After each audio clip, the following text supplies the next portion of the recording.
కవితను కార్నర్ చేశారని ఓ పక్క బిఆర్ఎస్ పార్టీలో, కొంతమంది ఏమో కావాలనే గేమ్ షో ఆడుతున్నారు, వాళ్ళందరూ వాళ్ళ గురించి మాట్లాడుకోవడానికి టాపిక్స్ ఏం లేవని మరి కొంతమంది మాట్లాడుతున్నారు.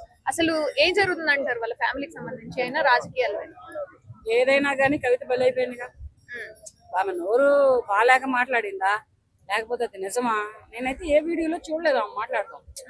కొండా సురేఖ మాట్లాడింది ఎవరి గురించి, సమంత గారి గురించి, నాగ చైతన్య గారి గురించి అండ్ కేటీఆర్ గారి గురించి కొండా సురేఖ మాట్లాడింది.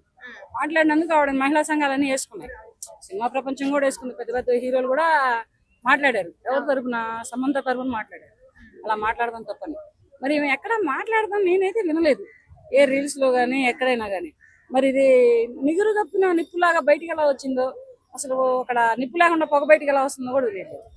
ఒకవేళ అది కనుక నిజమైతే, కానీ ఏమంటే అంతటి దురదృష్టవంతురాలు ఎవరు ఉండరు ప్రస్తుతానికి.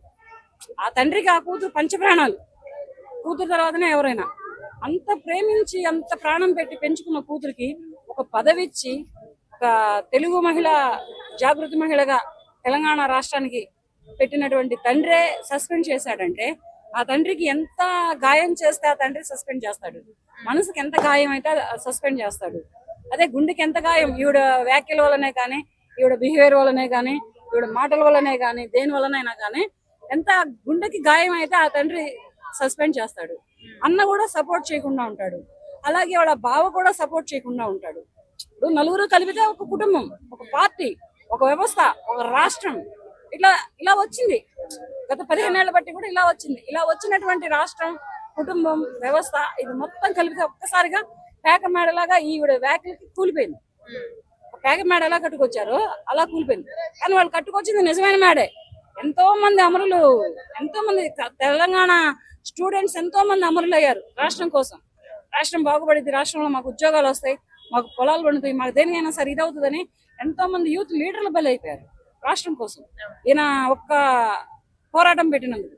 అటువంటి తెలంగాణ యోధుడు, తెలంగాణ కోసం పోరాడిన ఒక వ్యక్తిగా, మరి అటువంటి తండ్రికి పుట్టిన బిడ్డగా ఈ అమ్మాయి ఇటువంటి వ్యాఖ్యలు ఎందుకు చేసిందో, వ్యాఖ్యలు చేయడానికి గల కారణాలేంటో ఏం తెలియదు. తెలంగాణ రాష్ట్ర రాజకీయాల్లో బిఆర్ఎస్ పార్టీకి సంబంధించి కవిత సస్పెండ్ అవడము, ఆమె రాజీనామా అవడం జరిగింది. సో ఇదే విధంగా వైఎస్ఆర్సీపీ పార్టీలో షర్మిల పరిస్థితి కూడా అట్లే అయింది. కవిత పరిస్థితి కూడా అట్లనే అయిందంటారా? కవిత గారు వచ్చేసి ఒకటి లిక్కర్ స్కామ్ చేయడం చాలా బాధాకరం. ఎందుకంటే ఒక మహిళ ఉండి తెలంగాణ రాష్ట్ర ప్రజలకు, తెలంగాణ రాష్ట్ర యువతకు, ప్రజలకు కానీ ముందుగా బేషరతుగా క్షమాపణ చెప్పాలి. అంతేకాకుండా వాళ్ళు సస్పెన్షన్ అనేది అది మంచి నిర్ణయం. ఎందుకంటే పార్టీలో ఎవరు తప్పు చేసినా ఒకేలాగా, కార్యకర్తకైనా కన్న కూతురుకైనా ఒకేలాగా శిక్ష వేసాం అనేది ఒక బీఆర్ఎస్ పార్టీ ఒక సంకేతం కార్యకర్తలకు ఇచ్చింది. అలాగే కవిత గారు తెలంగాణ జాగృతాన్ని స్థాపించారు. మీరు తెలంగాణ కోసం ఎలాంటి ఉద్యమాలు చేయలేరు. మీరు అప్పుడు హైదరాబాద్లో ఉన్నారు. తెలంగాణ ఉద్యమం చేసింది తెలంగాణ ప్రజలు, తెలంగాణ యువకులు. అలాగే మీ కుటుంబ విషయాన్ని మీరు పబ్లిక్లో తీసుకొచ్చి, అలా కాకుండా పబ్లిక్ మొత్తం అంటగట్టి కేసీఆర్కి ఏదో అన్యాయం చేస్తే, తెలంగాణ ప్రజలకు ఏదో అన్యాయం చేసినట్టు కేసీఆర్ గారిని అరెస్టు చేస్తే, అతను సిబిఐ కానీ, ఈడీ కానీ, కాళేశ్వరం కుంభకోణం కానీ ఈడీ వస్తుంది కదా, సిబిఐ వస్తుంది కదా, సెంట్రల్ బ్యూరో వస్తుంది కదా, వచ్చినాక ఎంక్వైరీ చేసి నిజ నిర్ధారాలు మొత్తం బయట పెట్టి సాక్ష్యాలు వాళ్ళు ఇస్తారు. రిపోర్ట్ జడ్జి, మనం జడ్జిలం కాదు, ప్రజలు. తప్పులేదు మేడం, ఎందుకంటే కన్న కూతురైనా కార్యకర్తలకైనా ఒకటే రూల్ అనేది కేసీఆర్ గారు ఒక మంచి సంకేతాన్ని తెలంగాణ ప్రజల ముందు పెట్టిరు. అలా కాకుండా ముఖ్యంగా వాళ్ళు సస్పెండ్ చేయడం మంచి పరిణామమే. వాళ్ళు కాళేశ్వరం కుంభకోణం కానీ ఇప్పుడు కొన్ని వందల కోట్లు, వేల కోట్లు కాదు మేడం, తెలంగాణ బడ్జెట్ కదా. ఎందుకంటే మనం నష్టపోతాం కాబట్టి దాన్ని ఎంక్వైరీ చేసి, సిబిఐ ఎంక్వైరీ చేసి, దర్యాప్తు చేసి అతి తొందరలోనే తెలంగాణ ప్రజలకు ఆ యొక్క సొమ్ముని వంచాలని, తెలంగాణ యువతకు ఉపాధిలు కూడా దాని ద్వారా ఏదైనా కల్పించాలని, కంపెనీలు కానీ, పార్కులు కానీ, ఇంకేదైనా ఉపాధి కల్పించాలని కోరుకుంటున్నాం. అంటే సీతక్క గారు ఏమన్నారంటే, కవిత గారు చేస్తుందంట డ్రామా, ఎందుకంటే వాళ్ళ ఫ్యామిలీ మెంబర్స్ చివరికి కలిసిపోతారు. బట్ వీళ్ళు ఏంటంటే కాళేశ్వరం ప్రాజెక్ట్ విషయంలో జరిగిన సిచ్యువేషన్ అంతా అది డైవర్ట్ చేయడానికి వాళ్ళు డ్రామా ఆడుతున్నారని చెప్పేసి అంటున్నారు. డ్రామాని కాదు, వాళ్ళ డ్రామాని కాదు, నాకైతే డ్రామాలే అనిపిస్తలేదు. ఎందుకంటే వాళ్ళు డ్రామాలాగా అయితే సస్పెండ్ చేయరు. ఆమె మొన్న వాళ్ళ ఇంటర్వ్యూలో చూసిన కవిత గారిది, చాలా బాధతో చెప్పింది. ఉండొచ్చు పార్టీ అన్నాక ఉంటాయి, విభేదాలు ఉంటాయి, నచ్చిన వాళ్ళు ఉంటారు, నచ్చిన వాళ్ళు ఉంటారు, రకరకాల మనుషులు ఉంటారు. అయినప్పుడు కూడా వాళ్ళకి నచ్చలేరు, పార్టీ సస్పెండ్ చేసింది. సో ఆవిడ ప్రెస్ మీట్ లో ముఖ్యంగా హరీష్ రావు గారిని అండ్ సంతోష్ కుమార్ గారిని టార్గెట్ చేసినట్టుగా వాళ్ళిద్దరు వెన్నుపోటు పొడుస్తున్నారు పార్టీలో మాతో ఉంటూ అని చెప్పేసి అంటున్నారు. అవును మేడం, అవును, ఆయన చెప్పింది 100% నిజం. మాది టీఆర్ఎస్ కాకపోయినప్పటికీ కూడా మేము ఏం చెప్పదలుచుకున్నామంటే, తెలంగాణ సొమ్మును తెలంగాణ ప్రజలకు వంచండి. హరీష్ రావు అయినా, కేటీఆర్ అయినా, సంతోష్ రావు అయినా, ఇంకే రావులైనా, తెలంగాణ ఆస్తి మీ సొత్తు కాదు, తెలంగాణ ప్రజల సొత్తు.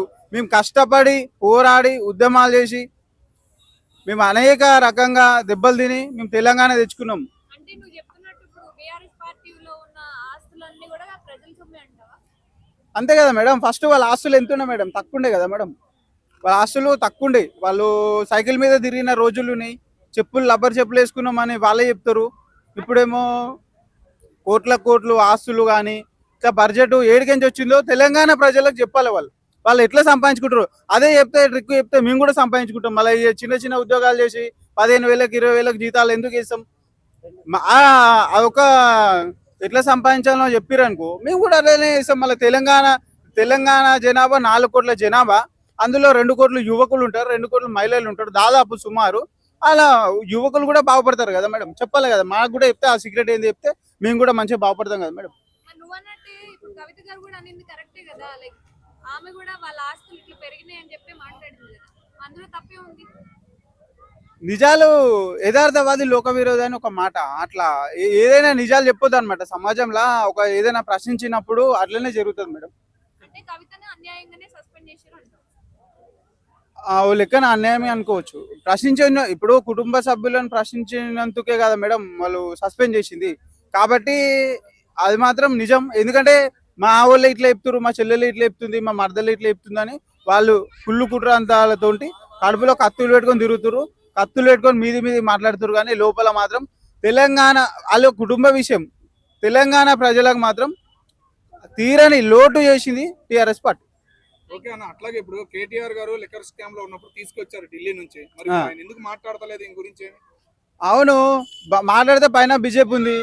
బీజేపీ గురించి మాట్లాడేంత దమ్ము ధైర్యం లేదు నరేంద్ర మోడీ గారి గురించి కానీ, అవతల అమిత్ షా గారి గురించి కానీ, హోంశాఖ మంత్రి వాళ్ళ గురించి మాట్లాడే దమ్ము ధైర్యం టీఆర్ఎస్ పార్టీకి లేదు.